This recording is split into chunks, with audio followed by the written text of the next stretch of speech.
One of the more visible signs of the technological revolution sweeping the Russian armed forces is the proliferation of battlefield robots being tested for use with the ground forces.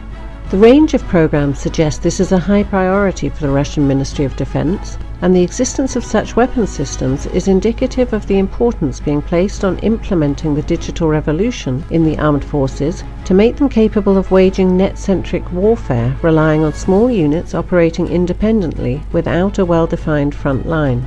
The most important robotic system under development for the ground forces is the 6-ton class Uran family of tracked vehicles, which include the Uran-6 minesweeping vehicle and the Uran-9 combat vehicle, whose armament includes a 30mm 2A72 automatic cannon, Ataka laser-guided anti-tank missiles, and Igla or Verba short-range anti-aircraft missiles, which collectively allow it to engage all battlefield targets. Russian industry also has smaller vehicles under development, such as the Nerechta and Platformer M systems, whose modular design allows them to be armed with machine guns, automatic grenade launchers, anti-tank guided missiles and RPGs. There is even a miniature backpack portable assault rifle armed battle robot named Strelok that is capable of climbing stairs, and miniature quadricopter drones armed with grenade and flame launchers. The most ambitious initiatives include a robotic version of the BMP-3 infantry fighting vehicle named Uda and the remote control feature built into the Armata family T-14 tanks, which enables individual T-14s to be controlled by other T-14s through the provision of high-volume data links which give complete access to the sensors, weapons and controls of the vehicle being controlled. Instead of relying on satellite communications, which combines long range with vulnerability to jamming and hacking, Russian battlefield robots are controlled using short-range communications of no more than a few kilometers in range. The above-named and other systems are in advanced stages of development and troop testing. There are reports that some of the robotic weapons platforms were deployed for battlefield testing in Syria.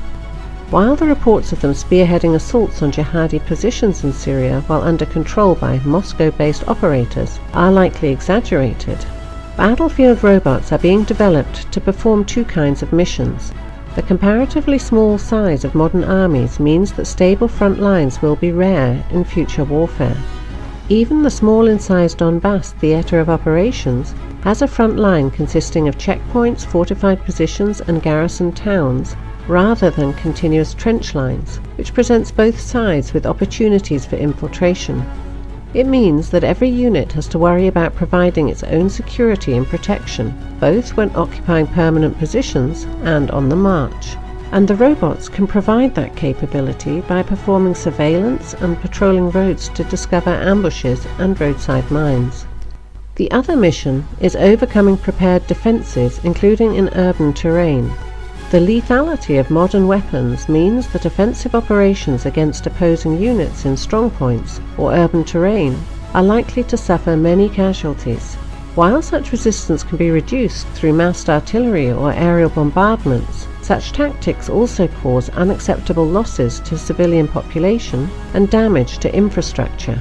Armed battlefield robots can perform armed reconnaissance by compelling defending units to reveal their positions by prematurely opening fire, clearing minefields and obstacles, and destroying individual strongpoints. The development of a modern armour force, deployment of the Ratnik individual soldier suite, and the work on battlefield robots is aimed at ensuring the Russian ground forces can prevail not only in mobile armed warfare, but also in the positional slugfests that have characterized the recent armed conflicts around the world.